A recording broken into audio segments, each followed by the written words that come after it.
So what we're going to understand firstly is the levers for wealth.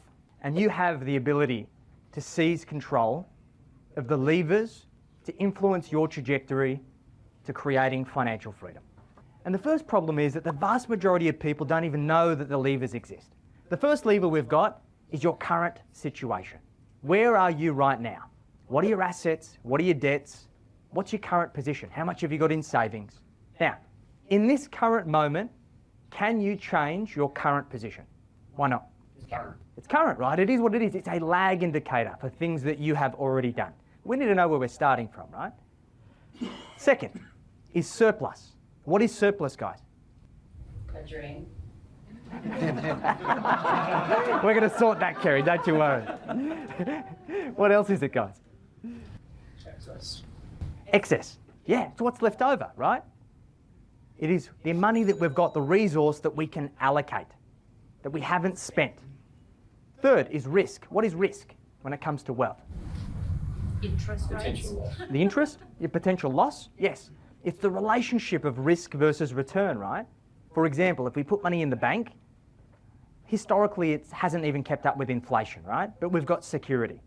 And on the flip side, you could go and invest in the next cat coin or whatever, and it could do a bajillion %, but it could go to zero, right? And we often find ourselves on some part of that spectrum. Then time. What is time in the context of wealth? Time is money.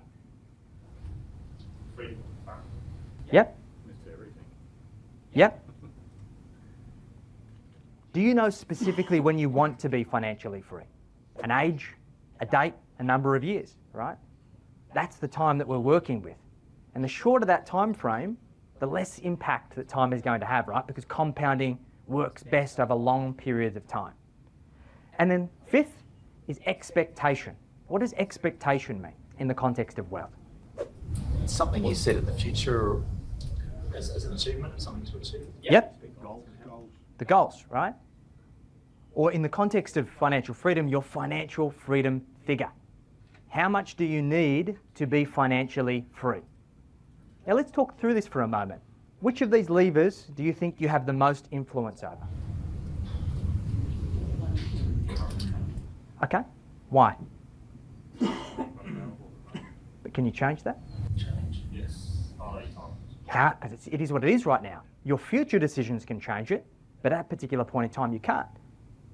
Control over surplus. There we go, right? Because let's talk through this. Risk. You can make a choice over how much risk you take in investing, right? But how much control have you got over the market? None, right? Time. You know when you want to be financially free. Do you want to compromise or push that out? Ideally? No, right? And same with expectation. Once you know what financial freedom is going to look like for you, what you'd like it to look like, do you want to compromise that either? Not ideally, right? Which only leaves us with surplus. Once we define the other levers and we understand how much we need, then we can actually link the amount of income we need to earn and the surplus that we need to produce to presuppose that if we do this activity, we will achieve that outcome. That's how specific we can get with this.